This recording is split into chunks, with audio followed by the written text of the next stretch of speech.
ఒక చిన్న గ్రామంలో మాధవి అనే 8 సంవత్సరాల అమ్మాయి ఉండేది. ఆమె చాలా అమాయకంగా, స్నేహపూర్వకంగా ఉండేది. మాధవికి గ్రామంలోని చెట్ల మధ్య తిరగడం, పక్షుల పాటలు వినడం, పొలాల మధ్య ఆడుకోవడం చాలా ఇష్టంగా ఉండేది. వేసవి సెలవులకు మాధవి తన అమ్మమ్మ ఇంటికి వెళ్ళింది.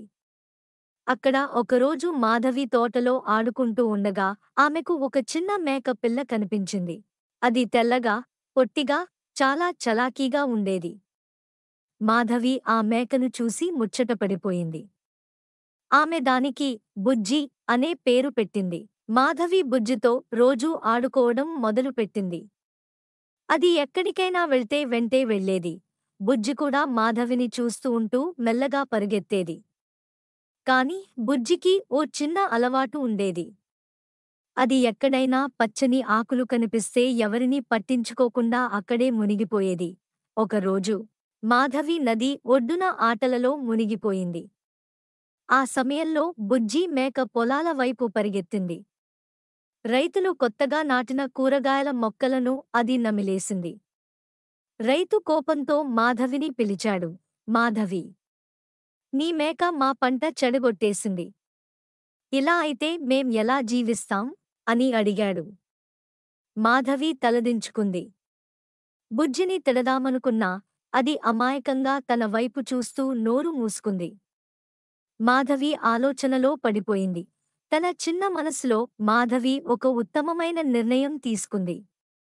ఇకపై బుజ్జి మా పంటలను తినకుండా ఉండటానికి నేనే చూసుకుంటా, మామయ్య అని రైతుకు చెప్పింది. మాధవి బుజ్జిని పట్టుకుని మెల్లగా నచ్చజెప్పింది. బుజ్జీ, మనం ఇతరుల కష్టం అర్థం చేసుకోవాలి. రైతులు కష్టపడి పని చేస్తున్నారు. మనం వారి పనికి ఆటంకం కలిగించకూడదు అని చెప్పింది. ఆ రోజునుంచి మాధవి బుజ్జిని క్రమశిక్షణగా పెంచడం మొదలు పెట్టింది. తినడానికి ఎక్కువ గడ్డి, కొత్త ఆకులను అందించేది. అది మాధవి చెప్పిన మాటలు అర్థం చేసుకుంది. బుజ్జి కూడా క్రమంగా మారిపోయింది. మాధవి ఒక్కరోజు తన మామగారి పొలానికి వెళ్ళింది. అక్కడ బుజ్జి మేక తనతో కలిసి పంటలకి నీళ్లు పెట్టడంలో సహాయపడింది. బుజ్జి పక్కనుండి తిరుగుతూ ఉంది. మాధవి నవ్వుతూ, నువ్వు క్రమశిక్షణగా ఉంటే నీ పేరు ఊరంతా గౌరవంగా చెబుతారు అని అంది. ఈ మాటలు విన్న బుజ్జి నిజంగా మరింత ఓర్పుతో ఉండటం మొదలుపెట్టింది. మాధవి దగ్గరే కూర్చుంటూ ఆమె చదువుకుంటే జాగ్రత్తగా చూస్తూ ఉండేది.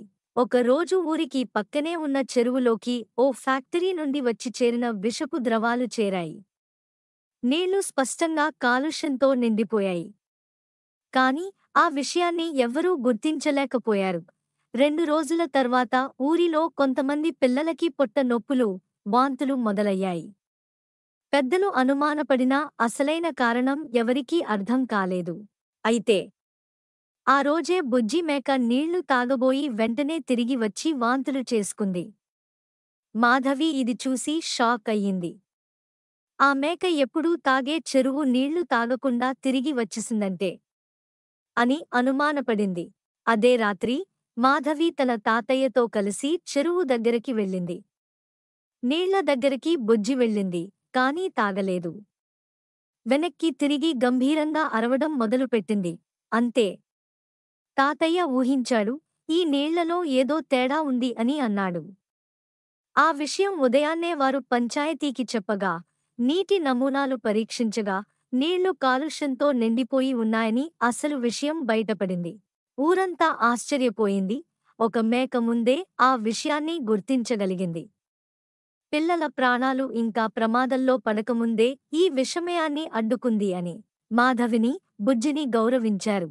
ఒక చిన్నారి ప్రేమ ఒక మేకని గొప్ప రక్షకురాలిగా మార్చింది అని గ్రామంలో అందరూ చెప్పుకున్నారు. నీతి, స్నేహం మనల్ని బలంగా చేస్తుంది. అపాయం ముందు ప్రేమే ముందస్తు జాగ్రత్తగా నిలుస్తుంది. ఇదేనండి ఈరోజు షార్ట్ స్టోరీ. నచ్చితే లైక్ చేయండి, షేర్ చేయండి. ఇంకా మన ఛానల్ని ఎవరైనా సబ్స్క్రైబ్ చేసుకోకపోతే సబ్స్క్రైబ్ చేసుకోండి. Thank you all.